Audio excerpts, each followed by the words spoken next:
So over here you can see that I have this particular image now, and let's just go ahead and make changes to it. Let's say for example I'm going to go around over here, use sponge brush tool to go ahead and make changes right here. So let's just go ahead and then make a change right here just like this. Apart from that, let's say for example I'm going to go around and use the blur brush tool. Let's just go ahead and change around the size and then blur it out right here just like this as well. And then apart from that, let's just go ahead right here, utilize, let's say for example, smudge as well. So you can see that I have made some changes, and in the history you can see the changes made. You can see like this is the before, this is the after.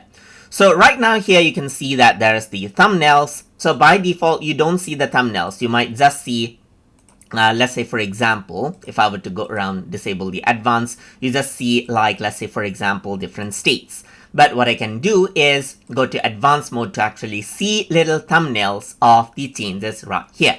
So let's say now what I want to do is I want to go ahead right here and then revert back out the image right here to only, let's say for example, like certain sections. So let's say just this part right here, I want it to be as, let's say for example, the original one. But at the end, let's say for example, I want the other portions effect to remain as it is.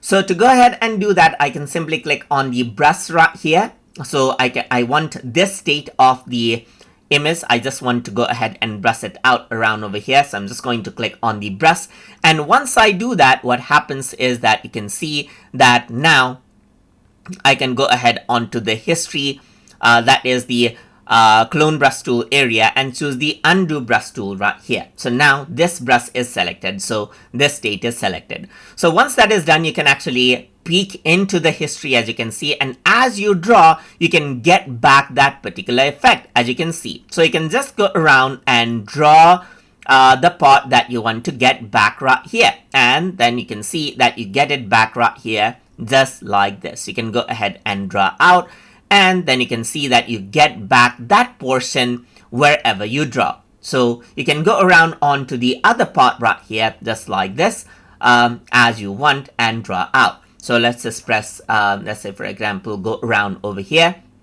go around onto, let's say for example, the history brush right here, and draw around, and you can see that I can change out the focus right here as I draw around right here just like this. So this is basically how you can go ahead and utilize out the history brush tool inside of Affinity.